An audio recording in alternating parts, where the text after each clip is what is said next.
Assalamualaikum warahmatullahi wabarakatuh. Waalaikumsalam. Para pemirsa Hayat TV dimanapun Anda berada, kita kembali bersama Figur Kotim. Kami menghadirkan dua orang narasumber, yakni Kepala Kantor Bea dan Cukai Bapak Hadi Murdianto, atau yang dikenal dengan Kepala Kantor Pengawasan dan Pelayanan Bea dan Cukai TP Madya Pabean Cisampit. Kemudian di sebelah kanan beliau adalah Iputu Muda Kumbara, Kepala Seksi Pelayanan Kepabeanan dan Cukai dan Dukungan Teknis. Kali ini kita ingin mengupas persoalan apa itu bea cukai dan fungsi dan tugasnya. Bertempat di lantai 3 kantor bea cukai Sampit yang lebih dikenal, maka kami melakukan wawancara dengan Bapak Kepala Kantor Bea Cukai Hadi Murdianto. Bagaimana deskripsi singkat Direktur Jenderal Bea dan Cukai dan KPBCC Sampit? Ya. Terima kasih. Assalamualaikum warahmatullahi wabarakatuh. Salam sejahtera untuk kita semua. Salam hormat untuk semua pemirsa dari kami keluarga besar Bea Cukai Sampit. Saya ingin sedikit mendeskripsikan tentang apa sebenarnya bea dan cukai. Bea dan Cukai ini adalah sebuah unit eselon 1 yang bertanggung jawab langsung kepada Menteri Keuangan, di mana unit eselon 1-nya ini dipimpin oleh Direktur Jenderal Bea dan Cukai. Terus kemudian Bea Cukai ini diberikan tugas, yaitu menyelenggarakan perumusan dan pelaksanaan kebijakan di bidang pengawasan. Kemudian di sana ada juga penegakan hukum, kemudian pelayanan kepada stakeholder, dan kemudian juga yang tidak kalah pentingnya adalah bagaimana cara mengoptimalisasikan penerimaan negara, khususnya di bidang kepabeanan dan cukai, sesuai yang sudah diatur di dalam peraturan perundang-undangan. Ada 7 fungsi Direktorat Jenderal Bea dan Cukai sebagai salah satu aparat pemerintah di bidang kolektor revenue, ya kan? Jadi fungsi-fungsi yang ada di Direktorat Jenderal Bea dan Cukai itu ada 7. Yang satu pertama adalah perumusan kebijakan di bidang penegakan hukum, pelayanan dan pengawasan, kemudian optimalisasi penerimaan negara di bidang kepabeanan dan cukai. Kemudian yang kedua ada pelaksanaan kebijakannya di bidang pengawasan, penegakan hukum, pelayanan, dan optimalisasi penerimaan negara. Di yang ketiga ini adalah juga ada penyusunan norma, standar, prosedur, dan kriteria di bidang pengawasan dan penegakan hukum. Kemudian keempat, kami juga melayani, mempunyai fungsi memberikan bimbingan teknis dan supervisi, baik itu di bidang pengawasan, penegakan hukum, pelayanan, dan optimalisasi. Terus kemudian yang kelima adalah pelaksanaannya, monitoring dan evaluasi. Dan kemudian yang keenam ada fungsi pelaksanaan administrasi. Dan yang terakhir adanya pelaksanaan fungsi-fungsi lain yang diberikan oleh Menteri Keuangan. Para pemirsa mungkin ingin tahu lebih lanjut apa itu visi misi dari Direktorat Jenderal Bea dan Cukai. Visi dari kami Direktorat Jenderal Bea dan Cukai ini adalah menjadi institusi kepabeanan dan cukai terkemuka di dunia. Visi Direktorat Jenderal Bea dan Cukai ini mencerminkan cita-cita tertinggi Direktorat Jenderal Bea dan Cukai dengan lebih baik melalui persiapan target yang menantang dan kemudian secara simultan, secara terus-menerus terpelihara di masa depan. Itulah visi kita. Dan misi kita itu ada 4. Yang pertama adalah Bea Cukai itu memfasilitasi perdagangan atau sebagai trade facilitator. Memfasilitasi perdagangan dan industri, ya kan? Dan kemudian ada fungsi misi industrial assistance, ya kan? Dan kemudian yang ketiga community protector, atau biasa misi ini kita sebut menjaga perbatasan dan melindungi masyarakat Indonesia dari penyelundupan dan perdagangan ilegal. Kemudian yang keempat adalah revenue collector, atau biasa disebut mengoptimalkan penerimaan negara di bidang sektor kepabeanan dan cukai.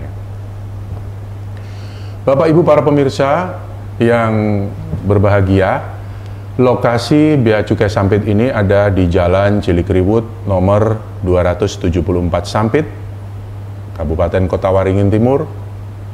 Dan Bea Cukai Sampit ini memiliki 3 daerah wilayah pengawasan, yaitu Kabupaten Kota Waringin Timur, kemudian Kabupaten Katingan, dan Kabupaten Seruyan. Jumlah SDM kita total keseluruhan pada posisi saat ini adalah 41 orang, di mana dari 41 orang itu berkomposisi 35 orang laki-laki dan 6 orang wanita. Dan salah satu keunggulan Bea Cukai Sampit ini adalah kita memiliki satuan pelayanan laboratorium bea dan cukai. Di sini tenaga yang ada di laboratorium kita adalah 4 orang yang terdiri dari 2 laki-laki dan 2 orang perempuan. Mungkin Bapak Ibu agak sedikit penasaran dengan apa yang namanya laboratorium di Bea Cukai. Kita mempunyai laboratorium ini digunakan untuk menguji sampel-sampel dari hasil pemeriksaan barang, baik itu barang yang impor maupun barang yang akan diekspor ke luar negeri. Khusus untuk core bisnis Bea Cukai Sampit ini adalah kita banyak meneliti tentang kandungan kelapa sawit. Jadi produk dari kelapa sawit, CPO beserta turunannya itu akan kita masukkan di laboratorium untuk diuji. Apakah dia termasuk dalam CPO, apakah termasuk dia dalam palm kernel expeller dan sebagainya dan seterusnya. Saya rasa itu. Kemudian Bea Cukai ini undang-undangnya apa saja? Dia pijakan atau dasar hukumnya itu didasarkan pada apa? Ya. Kalau dari kepabeanan itu kita mengacu kepada Undang-Undang Nomor 17 Tahun 2006, yang dulu Undang-Undang Nomor 10 Tahun 95. Ini tentang kepabeanan. Dan kalau di cukai itu adalah Undang-Undang Nomor 39 Tahun 2007. Ya kan? Terus kemudian ada pertanyaan lanjutan. Kalau kepabeanan itu apa sebenarnya? Ya kan? Nah, kepabeanan ini adalah segala sesuatu yang berhubungan dengan pengawasan atas lalu lintas barang. Ini yang agak sedikit membedakan mungkin dengan instansi lain seperti imigrasi. Kalau imigrasi menitik beratkan kepada lalu lintas orang, kalau kita Bea Cukai adalah pada lalu lintas barang. Lalu lintas barang yang bagaimana? Lalu lintas barang yang masuk atau keluar daerah pabean. Serta di sana kalau barang tersebut terhutang bea masuk dan pajak dalam rangka impor lainnya, itu akan dipungut bea masuknya. Terus kalau keluar ada kebijakan dari Kementerian Perdagangan bahwa terhadap satu komoditi barang itu dipungut bea keluar, di situ juga peran Bea Cukai berperan untuk memungut tugas keluarnya, bea keluarnya. Nah, bea masuk itu adalah pungutan negara yang berdasarkan undang-undang ini yang akan dikenakan terhadap barang yang diimpor. Jadi bea masuk identik dengan barang impor. Bea keluar identik dengan barang yang akan keluar atau ekspor. Kemudian lanjutannya adalah cukai tadi. Undang-undang cukai itu seperti yang saya sebutkan tadi terdahulu bahwa dia mengacu kepada Undang-Undang Cukai Nomor 39 Tahun 2007. Skup atau lingkup pengawasannya itu terhadap barang-barang tertentu yang mempunyai sifat atau karakteristik.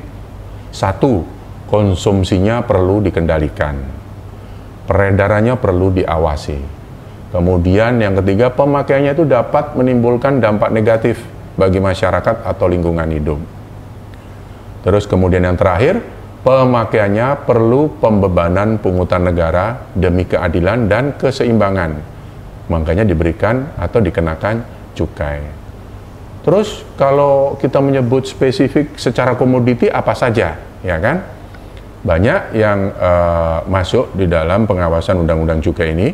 Salah satunya yang biasa merokok, hasil tembakaunya itu, nah itu dikenakan cukai. Kemudian minuman mengandung etil alkohol, baik itu dalam produk jadi atau dalam bentuk etil alkoholnya. Jadi kalau para pemirsa mungkin di suatu daerah, di sana ada pabrik yang memproduksi alkohol, ya kan?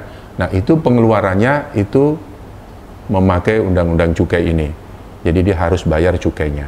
Demikian juga rokok itu diberikan pita cukai, di mana di situ yang mengisyaratkan bahwa pita cukainya telah dilunasi. Itu. Kemudian ada ekstensifikasi cukai yang sampai sekarang sudah kita jalankan. Salah satunya adalah cairan vape atau rokok elektrik. Nah itu cairan vape-nya itu dikenakan cukai. Seperti itu. Kemudian saya akan sedikit memberikan gambaran kontribusi Direktorat Jenderal Bea dan Cukai secara keseluruhan dan kontribusi Bea Cukai Sampit dalam menyumbang penerimaan negara, ya kan? Target penerimaan Bea Cukai secara keseluruhan dalam hal ini Direktorat Jenderal Bea dan Cukai di tahun 2022 ini kita ditargetkan sebesar 245 triliun. Nah, untuk Sampit sendiri, target kita adalah 17 miliar. Untuk Sampit sendiri adalah 17 miliar 255.462.000. Kalau dilihat dari prosentase dari APBN, DJBC ini menyumbang sekitar 13,3%. Nah, sampai pada saat ini realisasi Bea Cukai atau Direktorat Jenderal Bea dan Cukai adalah 93,95 triliun. Ini yang didasarkan cut off-nya hingga 19 April 2002 kemarin. Nah, untuk Bea Cukai Sampit dari target yang ditetapkan 17 miliar sekian, kita sudah tercapai jauh di atas target 135 miliar 659.933.000. Nah, saya perlu pemirsa tahu, akan sedikit saya uraikan apa sebenarnya ekspor di Bea Cukai Sampit ini, ya kan? Kota Waringin Timur dengan Kota Sampit ini mempunyai komoditas unggulan yang menjadi juga sumber penerimaan di Bea Cukai Sampit. Yang menempati ranking pertama adalah saat ini adalah WOS Bauxit. Jadi WOS Bauxit. Kemudian yang kedua itu adalah sebuah produk turunan dari kelapa sawit yang biasa disebut palm kernel explorer atau bungkil dari kelapa sawit. Kemudian yang ketiga ada kayu meranti, ada kayu keruing, ya kan, dalam bentuk joint finger laminated. Dan kemudian yang keempat RBD palm oil, ini turunan dari kelapa sawit, CPO juga. Kemudian ada crude palm oil, kemudian ada RFS yaitu residue of fatty substance, dan kemudian yang terakhir PAO, palm acid oil. Ini semua produk turunan dari kelapa sawit. Pak, iya. Rudi Harimardianto, Kepala Bea Cukai Sampit. Pak Hari. Ya. Pak Hari, ya. Kalau dari uraian Bapak tadi bahwa penyumbang penerimaan di Kotim untuk kantor Bea dan Cukai Sampit, ya, itu pertama adalah bauksit, kedua ya, komoditas kelapa sawit. Iya. Hal-hal yang lain bisa disampaikan, Pak. Komoditas lain. Oh iya. Sebenarnya itu nanti ada di sesi Pak Putu, ya kan. Tapi sebenarnya di sini ini banyak sumber daya alam, Pak, yang sebenarnya kita bisa bangkitkan. Yang cuman saya bermohon agar semua instansi pemerintah kita saling bergandeng erat, Pak. Bagaimana cara kita memajukan Kota Waringin timur ini dan Sampit ini untuk bisa menjadi lebih maju. Banyak hasil alam di sini yang bisa kita gali untuk bisa bersaing dengan komoditi ekspor. Salah satunya di sini adalah ada sebuah CV di sini dia secara home industry dia sudah bisa berkompetisi mengekspor produknya untuk keluar negeri, bahkan sampai di pasaran Eropa, Pak. Itu aquatic plant, jadi tanaman air. Nah, nanti bagaimana lebih detailnya nanti Pak Putu akan ceritakan tentang hal tersebut, Pak. Seperti itu, Pak. Ya. Okay.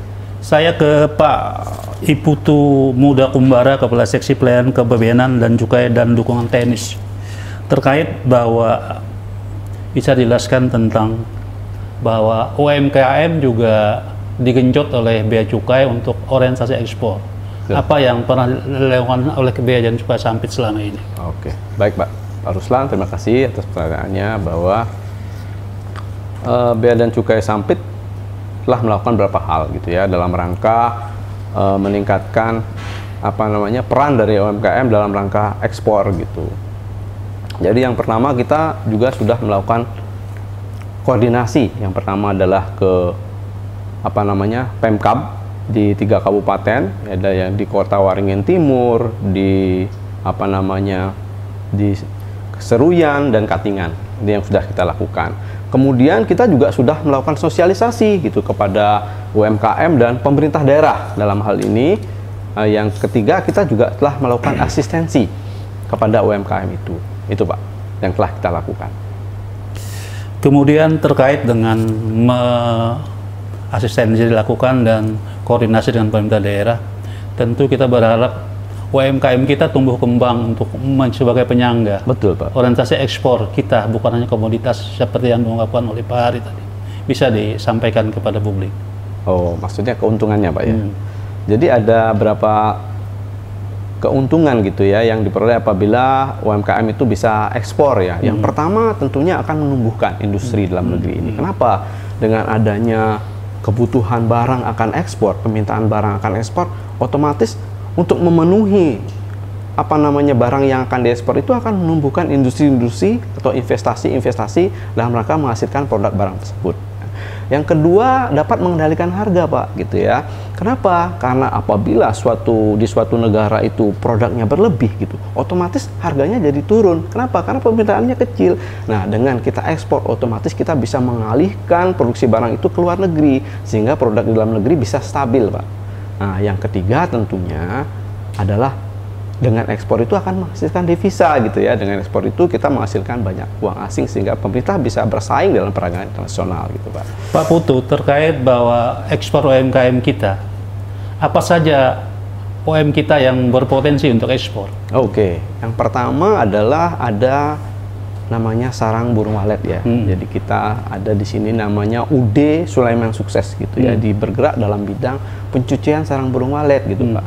Tapi sampai sekarang belum bisa ekspor Pak. Kenapa? Karena memang fokusnya adalah ke Jawa, ke Cina Pak. Ke Cina, di sana ada persyaratan yang sangat ketat Pak. Jadi belum bisa memenuhi. Kemudian dia peralatannya belum bisa memenuhi Pak, karena dia pencucian itu syaratnya sangat ketat. Jadi belum bisa ekspor sampai sekarang sehingga dialihkan ke Jawa.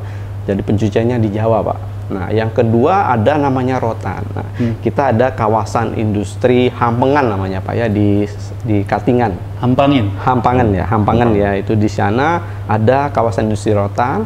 Itu ya, kita memperoleh bahan baku rotannya dari perkumpulan petani rotan Katingan Pak. Nah, tapi sampai saat ini juga belum bisa ekspor Pak, karena ada beberapa kendala. Yang pertama adalah dari Kemendag Pak, Kementerian Perdagangan, gitu tidak boleh ekspor rotan mentah dan setengah jadi Pak. Nah itu yang pertama. Yang kedua bahan bakunya Pak, karena faktor cuaca gitu ya. Yang ketiga adalah faktor kelistrikan juga berpengaruh Pak. Yang keempat adalah struktur listrik ya. Iya betul, kelistrikan. Jadi power plant-nya Pak itu Pak ya.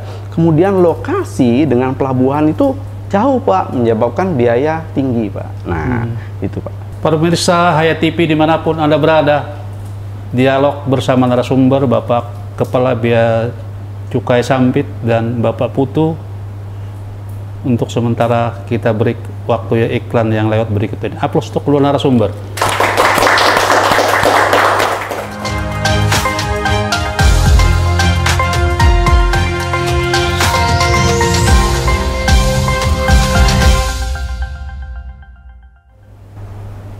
Para pemirsa Hayat TV dimanapun Anda berada, dialog bersama narasumber Bapak Hari Murdianto, Kepala Kantor Pengawasan dan Pelayanan Bea dan Cukai TP Madya Pabean Cisampit, atau yang lebih dikenal dengan Kepala Kantor Bea Cukai Sampit, dan Iputu Muda Kumbara, Kepala Seksi Pelayanan Kebabeanan dan Cukai dan Dukungan Teknis Kantor Bea Cukai Sampit.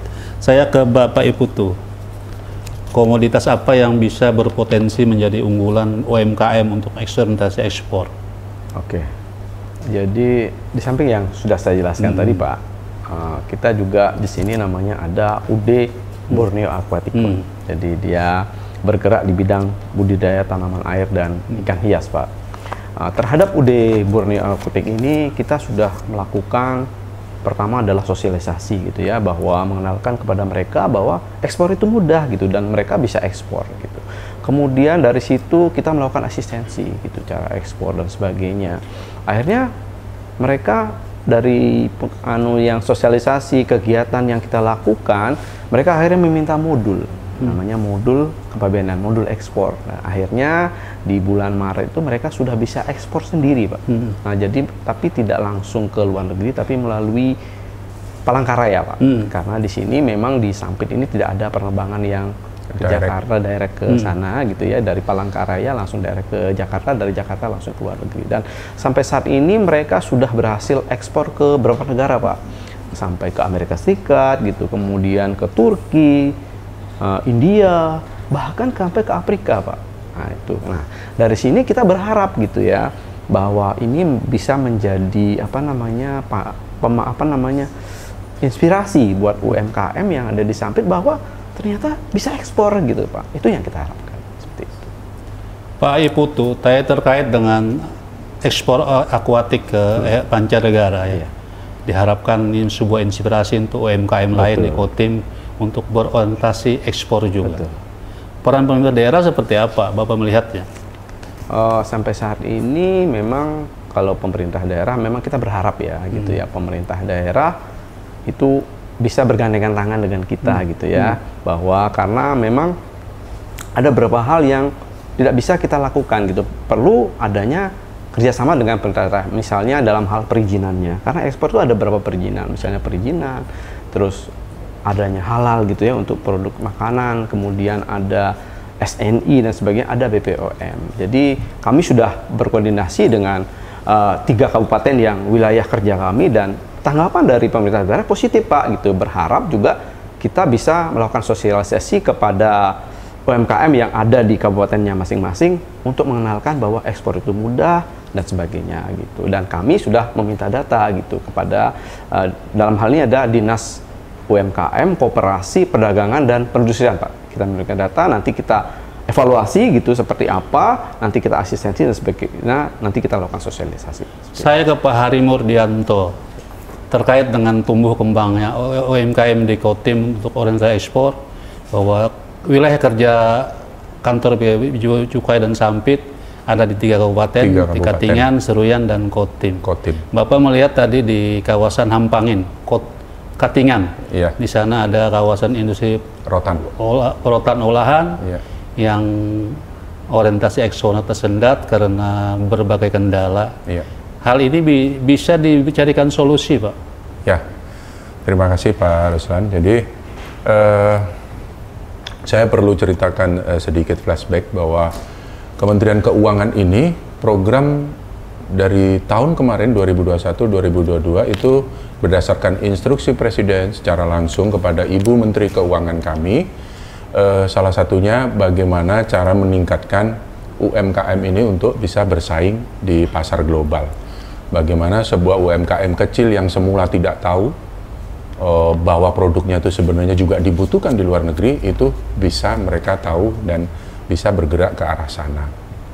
Kembali kepada Hampangan, kawasan industri rotan Hampangan itu. Jadi Pemda itu sudah memberikan trigger yang bagus Pak. Jadi luasan lahan di sana itu ada 150 hektar menurut sumber data yang kita dapat di lapangan. Dan 5 hektar itu yang sudah di land clearance dan sudah didirikan bangunan beserta alat-alat tools peralatan seadanya. Saya melihat itu sebuah potensi dan peluang yang sangat bagus untuk kita yang di Kalimantan Selatan dan Kalimantan Tengah untuk bagaimana mengenalkan produk kita lebih jauh ke luar negeri, ya kan? Tinggal nanti kita poles, Pak, karena memang Bea Cukai dalam hal ini tidak bisa berjalan sendiri untuk mewujudkan cita-cita memajukan masyarakat Kalimantan Selatan dan Tengah ini apabila tidak ada bantuan dari Pemprov maupun Pemda, ya kan? Kita melihat survei di sana, Pak, sudah cukup bagus karena di sana ada proses sulfurisasi rotan, dirunti, kemudian dicuci, ya kan? Dan market kita yang di luar negeri itu sangat bagus untuk produk industri rotan. Perlu pemirsa ketahui juga bahwa rotan itu yang nomor 1 terbaik di dunia adalah penghasilnya dari sampit, Pak. Nah, tentunya dengan melihat peluang yang bagus ini, saya mewakili juga Direktorat Jenderal Bea dan Cukai, tentunya butuh suatu gandengan tangan dari Pemprov dan Pemda untuk bisa mewujudkan ini bersama. Selain memang kalau kita melihat di analisa SWOT ada beberapa kendala tadi yang sudah disampaikan oleh Pak Putu, ya kan, masalah akomodasi dan kemudian ini. Tapi sebenarnya itu hal-hal itu bisa kita anulir, bisa kita eliminasi dengan cara kita koordinasi bersama, Pak. Sebenarnya sumber daya manusia dan sumber daya alamnya sudah sangat potensial untuk kita bisa bangkitkan lebih maju lagi, Pak. Seperti itu, Pak. Pak Putu, terkait dengan UMKM, menumbuh kembangkan iklim berusaha yang berpotensi ekspor seperti apa? Menumbuh kembangkannya, Pak, ya. Memang itu harus semua pihak, Pak, gitu ya. Tidak bisa, kalau kita kan ada Kemenq 1 ya namanya. Kita Kemenq 1, kita berkoordinasi dengan direktorat lain di bawah Kementerian Keuangan. Kita juga harus bergandengan tangan dengan pemerintah daerah dalam hal ini, bagaimana mengembangkan produksinya. Kemudian yang paling utama adalah ada nggak pembelinya di luar negeri. Itu yang seperti yang mereka inginkan adalah dia memproduksi, pembelinya siapa. Nah, itu juga kita harus seperti itu. Jadi harus bergandengan tangan intinya, Pak.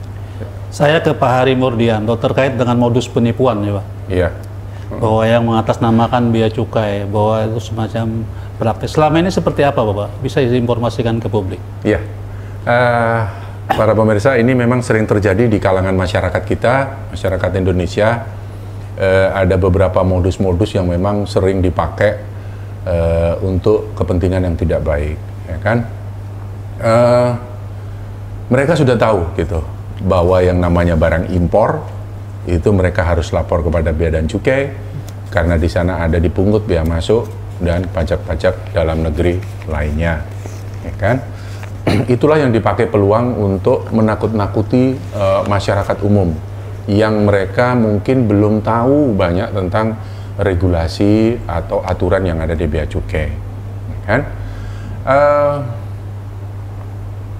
Bea Cukai untuk barang kiriman, ya kan? Nah, barang kiriman baik itu yang melewati kantor pos internasional. Kalau saya di sini saya berikan contoh adanya di Kalimantan Timur, di Balikpapan. Kemudian kalau di Jawa itu ada di Surabaya, ada di Jakarta, Pasar Baru, dan di beberapa tempat lainnya. Di sana itu penerimaan barang tersebut itu akan diperiksa bersama-sama, baik oleh petugas Bea Cukai dengan petugas pos. Ya kan? Modus-modus apa yang dipakai untuk itu, ya kan? Nah, kaitan dengan diperiksa oleh Bea Cukai, biasanya ya kan masyarakat itu ditakut-takuti, ya kan, baik itu lewat media sosial, ya, WA atau apapun lah, itu ditakut-takuti. Anda harus membayar sejumlah uang tertentu, tolong transfer ke nomor sekian, ya kan. Nah, kalau tidak barangnya tahan, Anda akan kami cari untuk kami tahan juga. Nah, ini masyarakat perlu tahu, para pemirsa perlu tahu bahwa hal itu yang seperti itu tidak benar. Tidak benar Bea Cukai itu melakukan hal-hal yang seperti itu.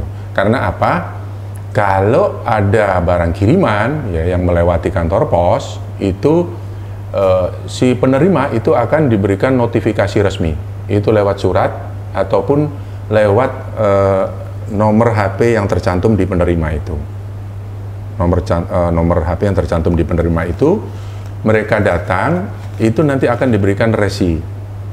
Tidak pernah di dalam SMS atau WA itu kita meminta sejumlah uang dengan menggiring mereka ke nomor pribadi, rekening pribadi, Pak. Nah, ini pemirsa perlu tahu itu. Dan kemudian tren semakin ke depan ini, mereka pakai itu tren lewat e-commerce. E-commerce seperti yang kita tahu, saya bisa mungkin sebutkan beberapa atau bagaimana ya. Ada Shopee, ada Tokopedia, ada Bukalapak, dan mereka itu khusus kayak seperti Shopee apa itu tidak semua barang tersedia di dalam, Pak. Adanya di luar. Jadi mereka akan PO dulu, inden dulu, pesan dulu, begitu datang ke sini. Nah, rentetan kejadian siklus anunya ini, itulah yang sering dibaca oleh orang-orang nakal untuk melakukan modus penipuan itu. Itu dari e-commerce. Kemudian pemirsa juga perlu tahu tentang barang lelang. Nah, barang lelang ya kan. Barang lelang ini sering dijadikan modus juga untuk menjual itu. Hal yang sering terjadi adalah mereka menduplikasi sebuah situs atau website, baik itu duplikasi website dari Bea Cukai atau dari katakan kalau yang melelang itu BRI, mereka menduplikasi BRI-nya, ya kan, situsnya, untuk kemudian dipakai untuk hal-hal yang tidak benar. Perlu pemirsa ketahui bahwa lelang, barang lelang itu sekarang kita melalui one gate system, Pak, yang namanya Direktorat Jenderal Kekayaan Negara. Baik itu lelang yang dilakukan diselenggarakan oleh kementerian atau lembaga, juga oleh BUMN. Itu melalui one gate system, KPKNL. Kita ngeceknya dari mana? Kita lihat nanti kalau nggak salah ada di www.lelang.go.id, www.lelang.co.id. Nah, itu di sana benar nggak orang yang mengirimkan WA tadi itu barangnya ada di sana? Kalau tidak ada, pasti yakinkan itu tidak benar. Kemudian kita juga di Bea Cukai menyediakan saluran pengaduan, mengkonfirmasi apabila hal-hal yang dinilai meragukan, kita ada hotline numbernya. Jadi ada di 1500 225 1500 225. Semua masyarakat bebas mengakses nomor tersebut untuk mencari kebenaran, find the truth, cari kebenarannya di sana. Gitu. Jangan mudah teriming-iming, apalagi di IG itu sering, Instagram itu sering barang dijual dengan harga yang sangat miring, Pak. Sepatu Nike yang harusnya sekitar 1 juta gitu kan, dijual cuma 200 atau 300 gitu ya. Kemudian kita tapi harus mentransfer sejumlah uang. Nah, ini masyarakat perlu tahu, pemirsa perlu tahu semua. Pak Hari Murdianto, terkait dengan modus penipuan tadi, setahu Bapak ada nggak masyarakat Kotim yang komplain tentang ini? Di sini Kotim ini dalam tahun ini kita belum ada, Pak. Ya, biasanya kalau dari daerah-daerah yang seperti kita sekarang di Kotim ini jarang, Pak. Yang sering jadi korbannya itu memang di banyak yang di Jawa, Pak. Di Jawa itu ya, di Pulau Jawa itu banyak sekali. Tapi sebelum tugas saya di sini di kantor yang terdahulu itu ada dua kali pengaduan, Pak, komplain ke kami dengan menunjukkan nomor resi. Kita cek semua tidak benar, Pak. Gitu. Yakinkan pemirsa bahwa Bea Cukai tidak memungut apapun dalam proses barang kiriman dari luar negeri, baik itu lewat jasa pos, titipan, kiriman, ataupun dari melewati e-commerce. Karena kalau dari di e-commerce itu komponen itu kalau nggak salah sudah menyatu dengan harga yang di tertera yang ada di e-commerce tersebut, Pak. Saya ke Pak Iputu Muda terkait dengan pembinaan UMKM. Tadi diungkapkan bahwa kita memiliki satu UMKM yang bergerak di bidang sarang walet, ingin melakukan pembersihan dengan pabrik di sini mungkin, tapi terkendala kepada tidak selepel mungkin dengan pengusaha di Surabaya. Apa yang sebenarnya hambatan yang mereka hadapi sehingga tidak bisa langsung ekspor ke Cina? Ya itu Pak, dari segi peralatannya Pak. Jadi peralatannya ya, yang mereka investasi, miliki, investasi memang membutuhkan investasi, sehingga peralatannya itu sesuai dengan standar yang diharapkan, gitu Pak. Kemudian kalau untuk, boleh saya menambahkan, di sarang burung walet itu Pak, syarat minimum requirement, jadi syarat minimum atau minimum requirement yang dimaui atau yang dikehendaki oleh negara pembeli itu banyak sekali ya Pak. Termasuk karantina, ya kan, harus terbit karantina ini bebas dari penyakit, ya kan, penyakit, bebas dari bakteri, gitu.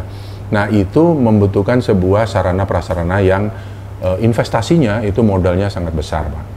Nah, karena kita sudah sering berinteraksi dengan Sulaiman Sukses ini, dan kebetulan Sulaiman Sukses ini ada di wilayah Sampit Kota Pak. Nah, mereka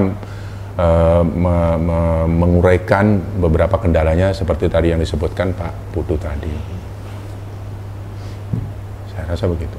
Para pemirsa Hayat TV dimanapun Anda berada, dialog kita lanjutkan setelah iklan yang lewat berikut ini. Aplaus untuk kedua narasumber.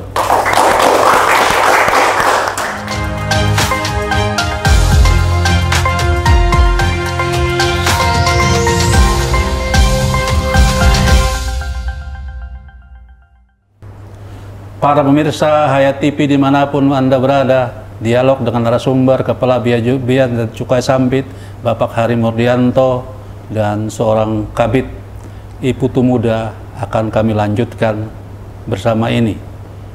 Pak I-Putu Muda, terkait dengan pembinaan UMKM, bahwa UMKM di Kotim kan memang tidak segerah atau tidak secerah di Jawa. Supaya ini menjadi kompetitif seperti apa? Oke Pak. Harapan dan harapannya. Ya, harapan kami sih supaya menjadi kompetitif memang salah satu yang dari Direktorat Jenderal Bea Cukai Pak ya, yang kami, pemerintah akan memberikan sebuah fasilitas sebenarnya, namanya kemudahan impor tujuan ekspor lewat Direktorat Jenderal Bea dan Cukai gitu Pak ya. Jadi yang persyaratannya adalah apa? Pertama adalah tentu ada izin usaha industrinya. Kemudian ada nomor induk berusaha. Kemudian fasilitas apa yang bisa diberikan? Yang pertama ada fasilitas fiskal Pak. Jadi ada pembebasan bea masuk dan tidak dipungut PPN dan PPNBM atas impor barang, ya, bahan baku gitu ya, pengemas gitu, kemudian bahan penolong, juga mesin produksinya Pak untuk mengembangkan industrinya. Kemudian ada barang contohnya gitu, barang contoh yang dari luar negeri. Ini misalnya dari buyer yang luar negeri pinginnya barang seperti ini, biasanya harusnya barang contoh itu kan bea masuk, PPN dan sebagainya, ini dibebaskan. Kemudian ada namanya fasilitas prosedural gitu ya, terhadap impor dari kemudian impor tujuan ekspor sebenarnya harusnya mempertaruhkan jaminan sebesar bea masuk, PPN dan PPNBM-nya. Tapi untuk IKM ini ada fasilitas Pak, untuk yang IKM industri kecil, nah industri kecil itu sampai dengan 350 juta itu tidak memerlukan jaminan. Sedangkan industri yang menengah sampai dengan nilai impornya 1 miliar itu tidak mempertaruhkan jaminan Pak. Nah, kemudian mereka dapat ekspor dan impor melalui namanya pusat logistik berikat. Nah, pusat logistik berikat adalah tempat penimbunan berikat untuk menimbun barang yang masuk dari luar negeri atau dari dalam negeri, tujuannya nanti akan dikeluarkan diekspor atau diimpor secara parsial gitu Pak ya. Kemudian otomatis gitu ya, disediakan juga aplikasi pencatatan gitu ya, kemudian pelaporannya gitu. Kemudian ada kemudahan akses kepabeanan, itu yang bisa diberikan. Seperti fasilitas yang diberikan oleh Bea Cukai tentang IKM di menggenjot orientasi UMKM agar bisa ekspor, berpotensi ekspor. Harapannya tentu banyak pihak yang harus bekerja sama untuk menumbuh kembangkan UMKM ini seperti apa. Harapan Pak I-Putu? Ya, harapan saya bahwa kita ingin gitu ya, UMKM kita itu naik kelas gitu ya, bisa ekspor harapannya, karena memang untuk penunjang ekonomi yang luar biasa ya, itu adalah UMKM gitu ya, seperti kita ketahui. Harapan saya bahwa semua unit baik pemerintah daerah maupun pemerintah pusat, mari kita berkolaborasi gitu ya, untuk bagaimana menumbuh kembangkan UMKM kita naik kelas supaya bisa ekspor. Harapan saya. Saya ke Pak Putu, terkait dengan UMKM, bahwa kita berada di zona seperti apa Pak? Iya, oke. Terima kasih Pak Ruslan. Jadi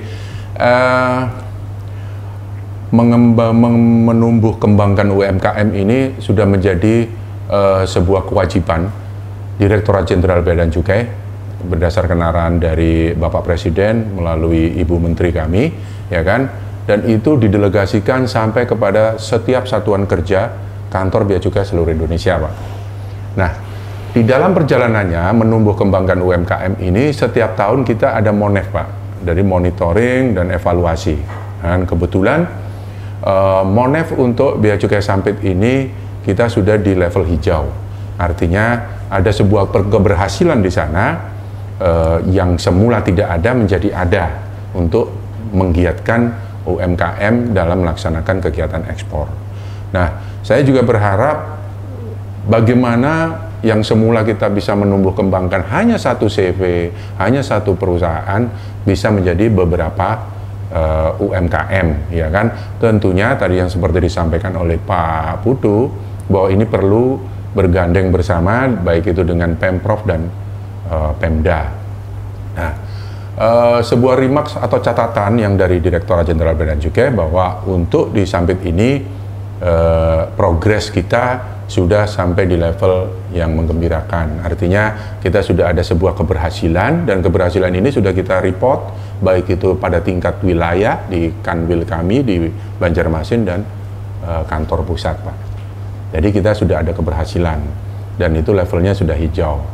Tapi diharapkan untuk setiap tahun itu akan berkembang dari satu, coba kita giatkan lagi. Oh, ada dua lagi nih UMKM bisa menjadi berkembang, bisa ekspor. Yang semula tidak tahu ekspor itu apa, ya kan? Sekarang dia bisa ini. Nah, itu disitulah peran kita untuk memberikan asistensi kepada mereka semua. Dan ini dilakukan, instruksi dari Bu Menteri harus secara berkelanjutan atau berkesinambungan. Seperti itu, Pak. Dari yang diungkapkan oleh Pak Hari Murdianto tadi terkait dengan apa itu fungsi bea dan cukai, visi dan misi, termasuk UMKM dan modus penipuan yang mengatasnamakan bea cukai, closing statement dari Pak Hari Murdianto terkait dialog ini, seperti apa? Ya, terima kasih, Pak. Pemirsa, sebelum mungkin mengakhiri acara pada sesi ini, saya ingin berpesan kepada seluruh pemirsa bahwa yang pertama, UMKM adalah sebuah program yang memang diluncurkan langsung oleh Presiden kita, dan salah satu yang mengemban amanah ini adalah Bea Cukai. Saya berpesan kepada seluruh pemirsa yang mempunyai keinginan ada sebuah produk dari rumahan, UMKM atau apapun itu yang mempunyai cita-cita ingin ekspor, komunikasikanlah dengan kami karena kami memfasilitasi hal tersebut. Dan jangan lupa bahwa ekspor itu mudah. Dan untuk para pemirsa yang mungkin tadi ada sesi penipuan-penipuan, hubungi kami bisa di 1500225. Salam sehat selalu dari kami, keluarga besar Bea Cukai Sampit. Sampit Jaya. Para pemirsa, demikianlah dialog kita dengan Kepala Bea Cukai Sampit, Bapak Hari Murdianto, dan Iputu Muda Kumbara, Kepala Seksi Pelayanan Kepabeanan dan Cukai dan Dukungan Teknis di Kantor Bea Cukai dan Sampit. Saya kira dialog ini semoga bermanfaat bagi kita semua. Aplaus untuk kedua narasumber.